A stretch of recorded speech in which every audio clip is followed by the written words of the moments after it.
வணக்கம். நீங்கள் இணைந்திருப்பது நியூஸ் ஃபர்ஸ்டின் மதிய நேர பிரதான செய்திகளோடு.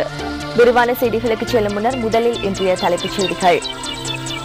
இலங்கைக்கு விஜயம் செய்த இந்திய காங்கிரஸ் நாடாளுமன்ற உறுப்பினர்கள் பிரதமர் மன்மோகன் சிங்கிடம் கடிதம் ஒன்றை சமர்ப்பித்துள்ளனர். காட்டு யானைகளை விரட்டும் நடவடிக்கைகளிலிருந்து விலகுவதாக அகில இலங்கை வன ஜீவராசி அதிகாரிகள் சங்கம் தெரிவித்துள்ளது. பிரான்சில் ஜனாதிபதி தேர்தலுக்கான பிரசார நடவடிக்கைகள் தீவிரம். தொடர்பென உள்நாட்டுச் செய்திகள். இலங்கையின் வடபகுதியில் சிவில் நிர்வாகத்தை உறுதிப்படுத்துவது தொடர்பாக இந்திய அரசு இலங்கையுடன் பேச்சுவார்த்தை நடத்த வேண்டும் என காங்கிரஸ் கட்சியின் நாடாளுமன்ற உறுப்பினர்கள் இந்திய பிரதமரிடம் கோரியுள்ளனர். வடக்கு கிழக்கு பகுதிகளில் இந்திய பொதுத்துறை நிறுவனங்கள் கூடுதல் முதலீடுகளை செய்ய வேண்டும் என்றும் அண்மையில் இலங்கைக்கான விஜயத்தை மேற்கொண்ட இந்திய நாடாளுமன்ற குழுவில் அங்கம் வகித்த தமிழகத்தைச் சேர்ந்த காங்கிரஸ் கட்சியின் நாடாளுமன்ற உறுப்பினர்கள் பிரதமர் மன்மோகன் சிங்குக்கு கடிதம் ஒன்றை அனுப்பி வைத்துள்ளனா். இலங்கையில் பல துறைகளில் திறமையான அதிகாரிகள் குறைவாக இருப்பதால் இந்தியாவிலிருந்து அதிகாரிகள் அங்கு சென்று இலங்கை அரசுக்கு உதவி செய்ய வேண்டும் என அந்த கடிதத்தில் வேண்டுகோள் விடுக்கப்பட்டுள்ளதாக பிபிசி செய்தி வெளியிட்டுள்ளது. இலங்கையின் வடக்கு கிழக்கில் இருக்கும் மக்களை பொருளாதார ரீதியாக பலப்படுத்துவதற்கான திட்டம் ஒன்றையும் காங்கிரஸ் நாடாளுமன்ற உறுப்பினர்கள் பிரதமர் மன்மோகன் சிங்கிடம் சமர்ப்பித்துள்ளனர். வெளிநாட்டில் வாழும் இலங்கை தமிழர்கள் இலங்கையின் வடக்கு கிழக்கில் முதலீடு செய்ய விரும்புகின்ற போதிலும் நம்பிக்கையின்மை காரணமாக அவர்கள் அதற்காக முன்வருவதில்லை என அவர்கள் கூறியுள்ளனர்.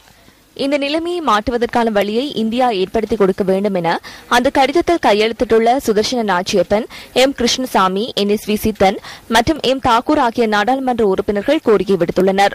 இதேவேளை வடக்கு கிழக்கு பகுதிகளில் பொருளாதார முதலீடு செய்யப்பட்டு அதன் மூலம் அங்குள்ள மக்களின் வாழ்க்கை மேம்பட்டு அவர்களுக்கு அரசியல் வலிமையும் கிடைக்குமேயானால் இலங்கையின் தமிழ் மக்கள் சமமான நிலையில் வாழ ஆரம்பித்து விடுவார்கள் என்று தமது விஜயத்தின் போது கண்டறியப்பட்டதாக நாடாளுமன்ற உறுப்பினர் சுதர்சன நாச்சியப்பன் பிபிசிக்கு கூறியுள்ளார்.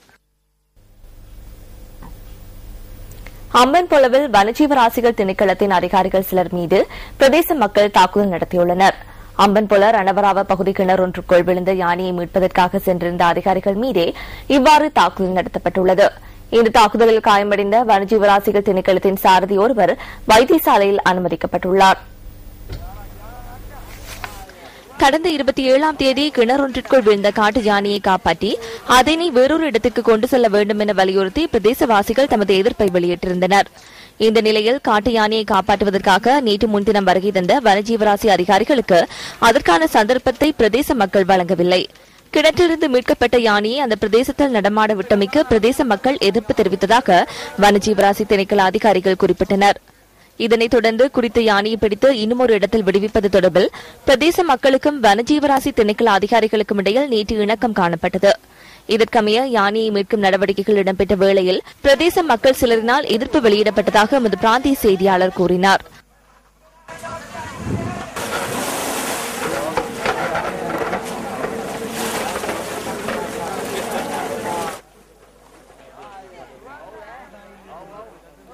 இந்த மீட்பு பணிகள் இடம்பெற்றதன் பின்னர் வனஜீவராசி அதிகாரிகள் மீது பிரதேச மக்கள் சிலர் தாக்குதல் நடத்தியுள்ளனர்.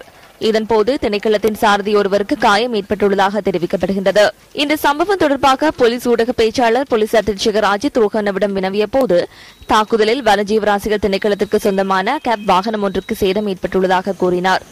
இந்த சம்பவம் தொடர்பில் இதுவரை எவரும் கைது செய்யப்படவில்லை.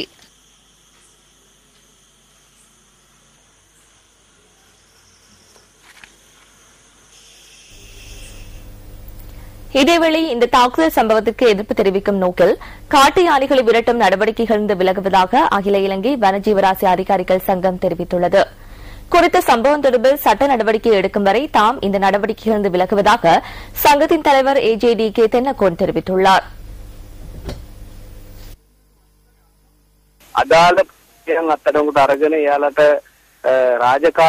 சம்பந்தப்பட்ட நபர்களை கைது செய்து அவர்களுக்கு எதிராக நடவடிக்கை எடுக்கப்படும் வரை யானைகளை விரட்டும் நடவடிக்கையில் இருந்து அகில இலங்கை வனஜீவராசிகள் அதிகாரிகள் சங்கம் விலகிக் கொள்கிறது.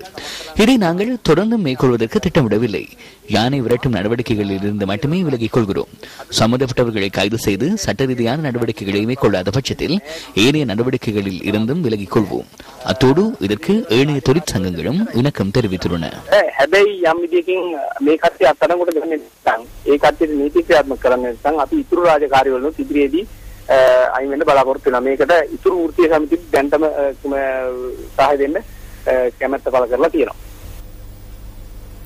நாளை கொண்டாடப்பட உள்ள மே தினத்தை முன்னிட்டு பல நகரங்களில் விசேட போக்குவரத்து திட்டங்களை முன்னெடுப்பதற்கு போலீசார் நடவடிக்கை எடுத்துள்ளனர். பாதுகாப்பு மற்றும் வாகனங்களை ஒழுங்குபடுத்தும் நடவடிக்கைகளுக்காக 10,000 போலீசாரை சேவையில் ஈடுபடுத்தியுள்ளதாக போலீஸ் ஊடக பேச்சாளர் போலீஸ் அத்தியட்சகர் அஜித் ரோஹன தெரிவித்தார். හෙට දවල් 12න් පස්සේ කොළඹ නගරයේ ප්‍රධාන මාර්ග කිහිපයක් සම්පූර්ණයෙන්ම වැසී යන්න පුළුවන් බේස්ලයින් நாளை பிற்பகல் 12 மணியின் பின்னர் கொழும்பின் பல பிரதான வீதிகள் மூடப்படலாம். பேஸ்லைன் வீதி, புறக்கோட்ட வீதி, கனத்த வீதி, மரதான வீதி, ஐலவல் வீதி உள்ளிட்ட மேலும் பல வீதிகள் மூடப்படலாம். தேவையற்ற இடங்களில் வாகனங்களை தரித்து வைப்பதிலிருந்து தவிர்த்துக் கொள்ளுமாறு கேட்டுக்கொள்கிறோம். நுவரெலியா மாவட்டத்தின் கிரிகத்தேன, பூண்டுலோயா மற்றும் நுவரெலியா ஆகிய 3 இடங்களிலும் மேதின வைபவங்கள் இடம்பெறுகின்றன. கிரிகத்தேன ஹட்டன் வீதி, கிரிகத்தேன அவிசாவட மற்றும் நாவலப்பட்டி ஆகிய வீதிகள் நாளை 12 மணி முதல் 1 அல்லது 2 மணித்தியாலங்கள் மூடப்படும். A9 வீதியின் யாழ் நகரிலும் சில வீதிகள் மூடப்பட உள்ளன. කාලයකට ඒ වගේම ඒ 9 මාර්ගයේ යාපනයේ ප්‍රදේශයේදී ආරුක්කු හන්දියෙන් දකුණට හරවා යවනවා. චෙම්මනි කන්කසන්තුරේ පාර ඔස්සේ ඒත් වාහන ගමනාගමනයේ සීමා වෙන්න පුළුවන්. குவைத் அரசாங்கத்தின் நிதியுதவியின் கீழ் தென்கிழக்கு பல்கலைக்கழகத்தின் பௌதிக வள பற்றாக்குறைக்கு தீர்வு காணப்பட்டு வருகின்றது. குவைத் அரசாங்கத்தின் நிதியுதவியின் கீழ் 800 மில்லியன் ரூபாய் முதற்கட்டமாக தென்கிழக்கு பல்கலைக்கழகத்திற்கு வழங்கப்பட்டுள்ளது. குவைத் அரசாங்கத்தின் நிதியுதவியின் கீழ் அதிகாரிகளுக்கான விடுதிகள், மாணவர் விடுதிகள், சுகாதார நிலையம், அரபு இஸ்லாமிய நிலையம், விளையாட்டு மைதானம் மற்றும் பார்வையாளர் மண்டபம் ஆகியன நிர்மாணிக்கப்பட்டுள்ளதாக பல்கலைக்கழகத்தின் உபவேந்தர் தெரிவித்துள்ளார். அத்துடன் குவைத் அரசாங்கத்தினால் 2ஆம் கட்டமாக 1350 மில்லியன் ரூபாய் நிதி உதவி வழங்கப்பட உள்ளதாக தெரிவிக்கப்படுகிறது.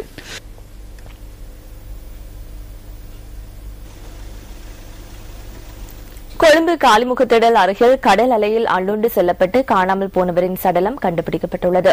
இந்த இளைஞரின் சடலம் இன்று காலை 8 மணியளவில் கண்டுபிடிக்கப்பட்டதாக போலீசார் தெரிவித்தனர். நாவலப்பிட்டி கெட்டப்பலா பகுதியைச் சேர்ந்த 21 வயதான இளைஞனே இவ்வாறு அனர்த்தத்தை எதிர்கொண்டுள்ளதாக போலீசார் தெரிவித்துள்ளனர்.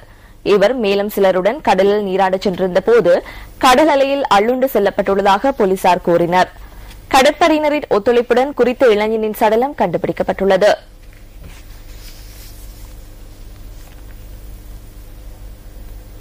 மாத்திரை மெத்தைவத்த பிரதேசத்தில் 2 குழுக்களுக்கு இடையே ஏற்பட்ட மோதலில் காயமடைந்த 3 மாத்திரை வைத்தியசாலையில் அனுமதிக்கப்பட்டுள்ளனர். கூறிய ஆயுதம் ஒன்றினால் தாக்கப்பட்டதன் காரணமாக ஏற்பட்ட காயங்களோடு இவர்கள் வைத்தியசாலை அனுமதிக்கப்பட்டுள்ளதாக போலீசார் தெரிவித்துள்ளனர். காரொன்றிலும் வேனொன்றிலும் குறித்த பிரதேசத்துக்கு வந்திருந்த 2 குழுக்களுக்கிடையே இந்த மோதல் இடம்பெற்றுள்ளது. கூறிய ஆயுதத்தால் தாக்குதல் நடத்தியதாக கூறப்படும் நபர் காரில் தப்பிச் சென்றுள்ளதுடன் அவருடன் சம்பவ இடத்துக்கு வந்திருந்த ஏனைய 3 போலீசார் கைது செய்துள்ளனர். இதன்போது வேனில் வந்த குழுவைச் சேர்ந்த 3 காயமடைந்துள்ளனர். அவர்கள் மாத்தறை பிரதேசத்தை சேர்ந்தவர்கள் என்பது தெரியவந்துள்ளது. இத்துடன் நமது மதிய நேர பிரதான செய்திகள் நிறைவு பெறுகின்றன. நமது மடத்தியாளர் செய்திகளை 2:25 எதிர்பாருங்கள். வணக்கம்.